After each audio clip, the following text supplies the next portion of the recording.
Before revelation, before the Quran descended, before the first word of Iqra touched the silence of Makkah, there was a family, a lineage, a chain of fathers and grandfathers carrying honor, carrying sacrifice, carrying destiny.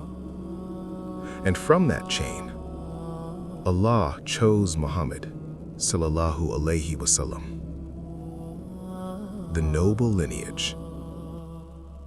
Scholars speak of three versions of his lineage. One, firmly established, traces his ancestry back to Adnan. Another extends beyond Adnan to Ibrahim alayhi salam. And a third, though debated in parts, traces it all the way back to Adam alayhi salam. But what is certain, without doubt, is that Muhammad sallallahu alaihi wasallam was born into one of the most respected families in all of Arabia. He was Muhammad ibn Abdullah, ibn Abdul Muttalib, ibn Hashim, ibn Abd Munaf. And that noble chain continues back through generations of leaders until it reaches Adnan, and beyond him to Ismail, the son of Ibrahim alayhima as-salam.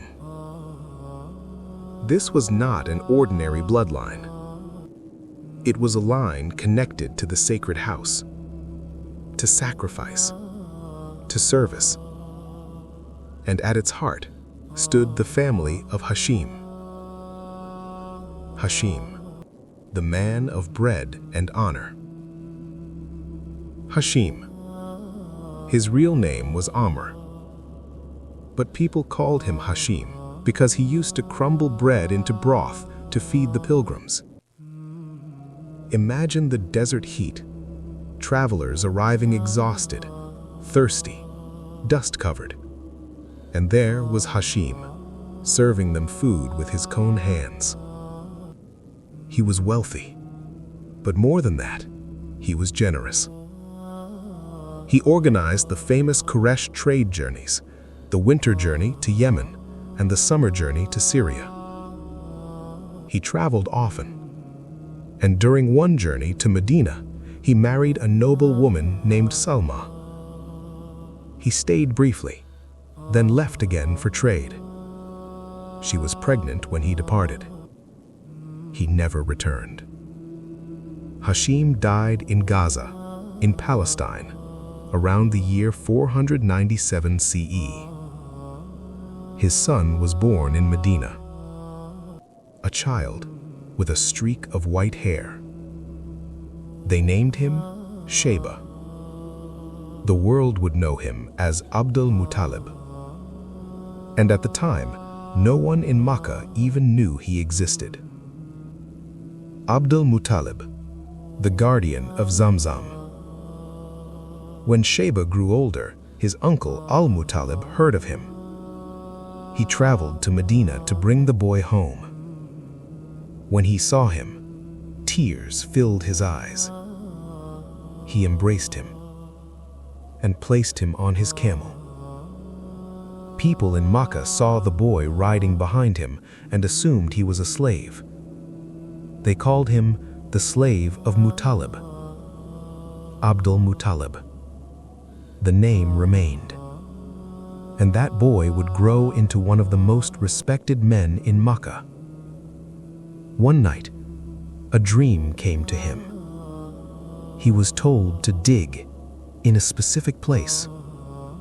He began digging, and there, buried beneath the earth, was Zamzam, the blessed well, hidden generations earlier.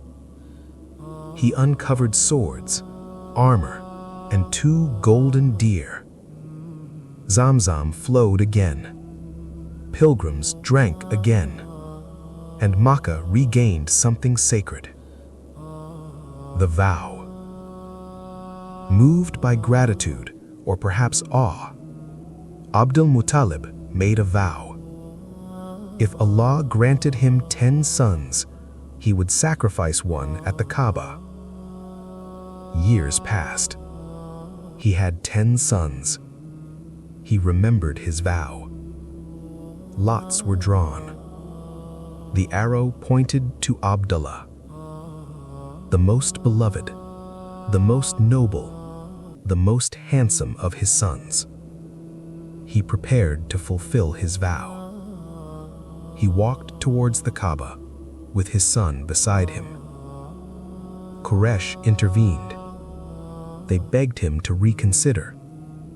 A diviner was consulted. Lots were drawn between Abdullah and 10 camels. The arrow pointed to Abdullah. 10 more camels were added.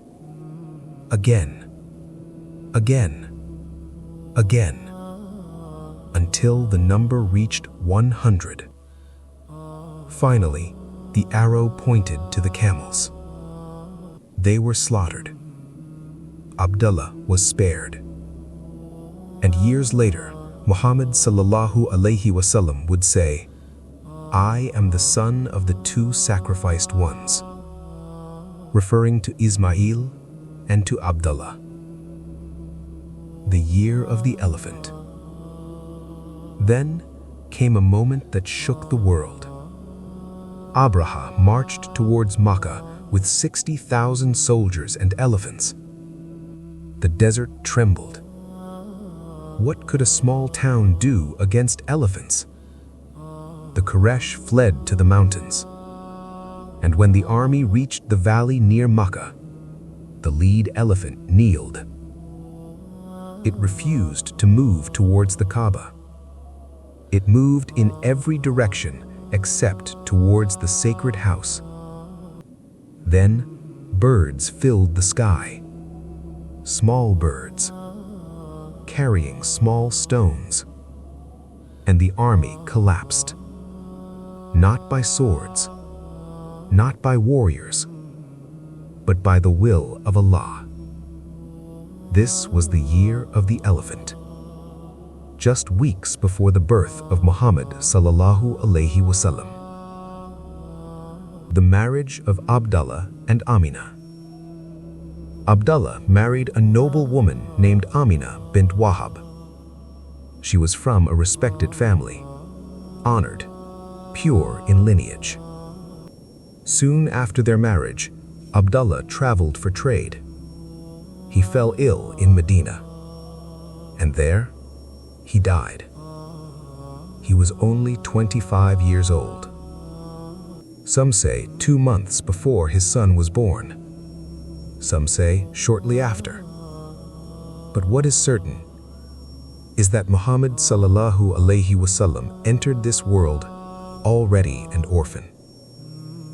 Abdullah left behind almost nothing. 5 camels, a few goats, and a servant named Barakah, Ayman. She would later become one of the most beloved caretakers of the Prophet sallallahu alaihi wasallam. And so, before revelation came, before the Quran was heard, before the world changed forever, there was sacrifice, there was loss, there was protection, there was preparation. A lineage shaped by trials, a family shaped by honor, and a child about to be born, whose light would reach every corner of the earth. Muhammad sallallahu alaihi wasallam.